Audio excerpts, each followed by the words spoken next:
कभी दुःख नहीं हुआ आप लाइफ के बारे में सोच के भी आपको भगवान ने किस तरह की लाइफ दी है, ज़िंदगी दी है? जब लेडीज सो के उठती है सर, तो उस टाइम मैं दुकान पे होती हूँ, मुझे महसूस होता है भाई मैं भी अपने परिवार में रहती, अपने घर में रहती, पर क्या करूँ सर, बच्चों की जिम्मेवारी, आदमी की जिम्मेवारी होती है।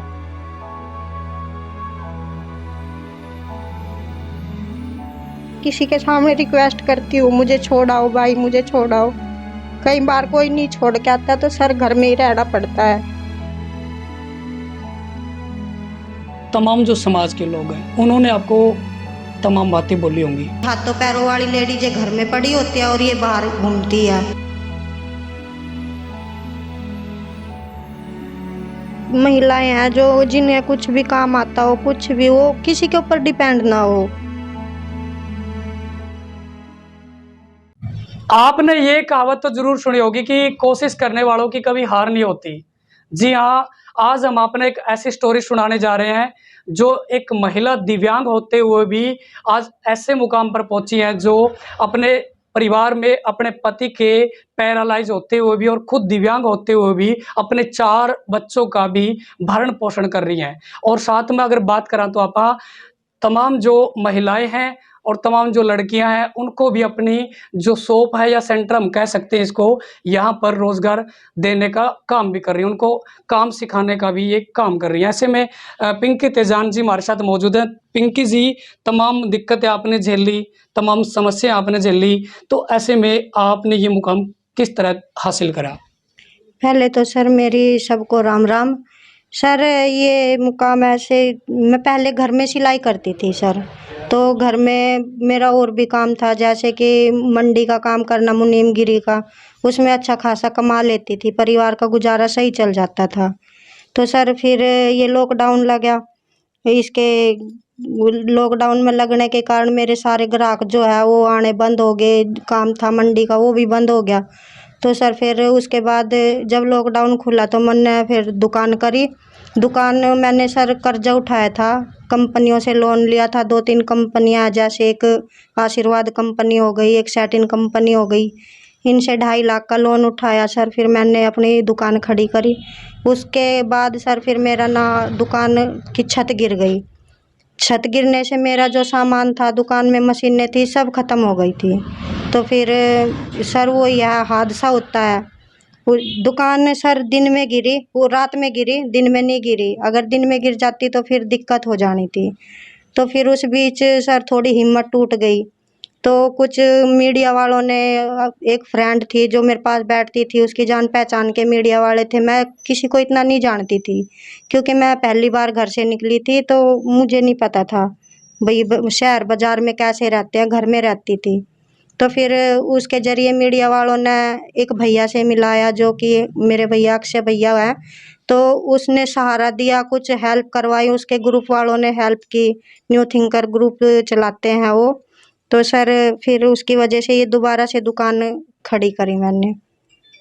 जी। पिंकी जी, आप तो जानना चाहूँगा, जो आप दिव्यांग हैं बचपन से हैं या फिर उसके बाद हुए थे? बचपन से तो नहीं था सर, मेरी एज 10 साल की थी, पढ़ाई करती थी, जब अचानक बुखार में हवा लग जाती है, जैसे कि मम्मी पापा तो खेत खात में जाए रहते हैं, तो बच्चे बुखार में बरसात में भीगते हैं, तो ऐसे सर ये पोलियो हो गया था मेरा।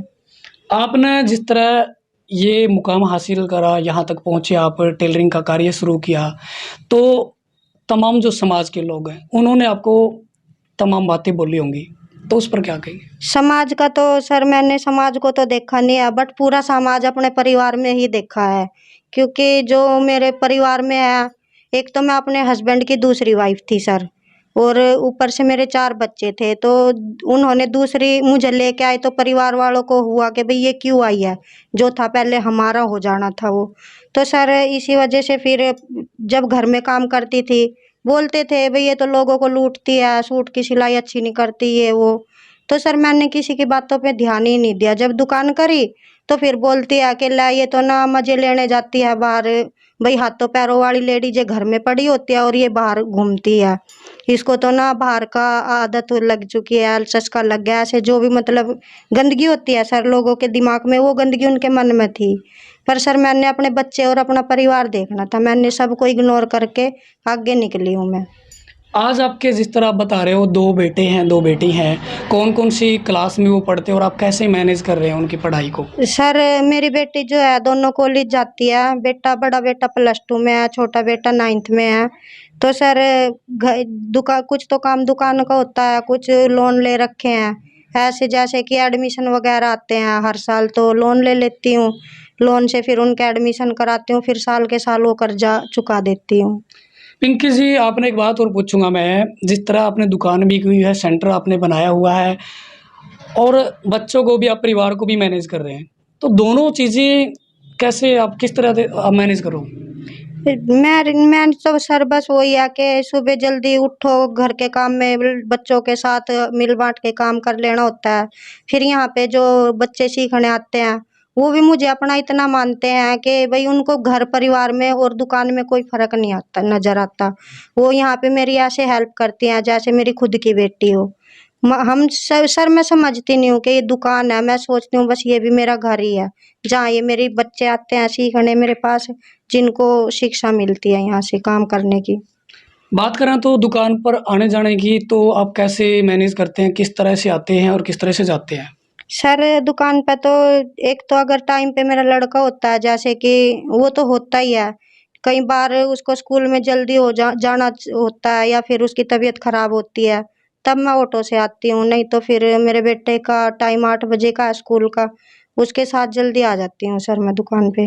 कभी दुःख नहीं हुआ आप लाइफ़ के बारे में सोच के भी आपको भगवान ने किस तरह की लाइफ़ दी है, ज़िंदगी दी है? होता है सर, दुःख तो होता ही है। जब लेडीज़ सो के उठती है सर, तो उस टाइम मैं दुकान पे होती हूँ, मुझे महसूस होता है भई मैं भी अपने परिवार में रहती, अपने घर में रहती, पर क्या करूँ सर, बच्चों की ज़िम्मेवारी, आदमी की ज़िम्मेवारी होती है, वो भी निभानी होती है। सर किसी के सामने रिक्वेस्ट करती हूँ, मुझे छोड़ आओ भाई, मुझे छोड़ आओ। कई बार कोई नहीं छोड़ के आता, तो सर घर में ही रहना पड़ता है। तो बड़ा फ़ील होता होगा। फ़ील तो होता ही है सर। आपके हस्बैंड भी बता रहे हैं आप जिस तरह से पैरालाइज़ हैं, तो उनको भी सँभालना, तमाम ज़िम्मेदारियाँ भी सँभालना अपना है, तो कहीं न कहीं एक बहुत बड़ा स्ट्रगल है। तो तमाम जो आप जैसी महिलाएँ हैं, उनको आप किस तरह से प्रेरित करेंगे? मैं तो यही कहूँगी सर, जो महिलाएँ हैं, जो जिन्हें कुछ भी काम आता हो, कुछ भी, वो किसी के ऊपर डिपेंड ना हो। कहीं न कहीं अपना खुद का करके खाएँगी तो किसी की सुननी नहीं पड़ेगी। अगर सर आज मेरे पास ये सिलाई का काम ना होता, तो कहीं मैं रोड पे बैठ के भीख माँगती होती, अपने बच्चों के साथ। मेरे हस्बैंड को पिछले साल पैरालाइज़ हुआ। पहले भी वो काम नहीं कर पाते थे, पहले भी उन्होंने अपना शरीर दारू पी के ऐसे ही खराब कर रखा था। बट सर उनका इतना सहारा था कि मैं अकेली दुकान पे होती थी, वो आके बैठ जाते थे मेरे पास। लाने ले जाने में मुझे कोई दिक्कत नहीं थी। तो पिछले साल 27 जून को उनको पैरालाइज़ हो गया, तब से बहुत ज़्यादा दिक्कत आ रही है मुझे आने-जाने में। पिंकी जी, आज आप सक्सेस हैं, अपने काम चला रहे हैं, परिवार को पाल रहे हैं। पहले लोग ताने मारते थे, महिलाएँ भी बता रहे हैं अब ताने मारते थे, लेकिन आज लोग आपके बारे में क्या सोच रखते हैं आपको? सर मार्केट में देखो तो कोई सब यही कहते हैं कि भाई हिम्मत वाली है। परिवार वाले तो सर कभी उभरने देते नहीं है, बट मैं अब किसी को न सबको नज़रअंदाज कर देती हूँ। जिसको जो बोलना है बोल लो, मेरा परिवार ठीक-ठाक चल रहा है सर। अपना कमा के खा रही हूँ, अपनी ईमानदारी से। तो आपने देखा पिंकी तेजान जी, हमने आपको स्टोरी दिखाई।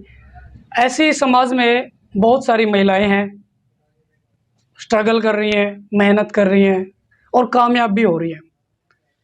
तो बहुत सारी ऐसी महिलाएँ भी हैं जो हार मान के बैठ जाती हैं, गलत कदम उठा लेती हैं, सुसाइड कर लेती हैं, घबरा जाती हैं, समाज के डर से पीछे हट जाती हैं। तो उन महिलाओं से हम खासकर कहना चाहेंगे, पिंकी तेजान जी से उनको प्रेरित होना चाहिए। धन्यवाद।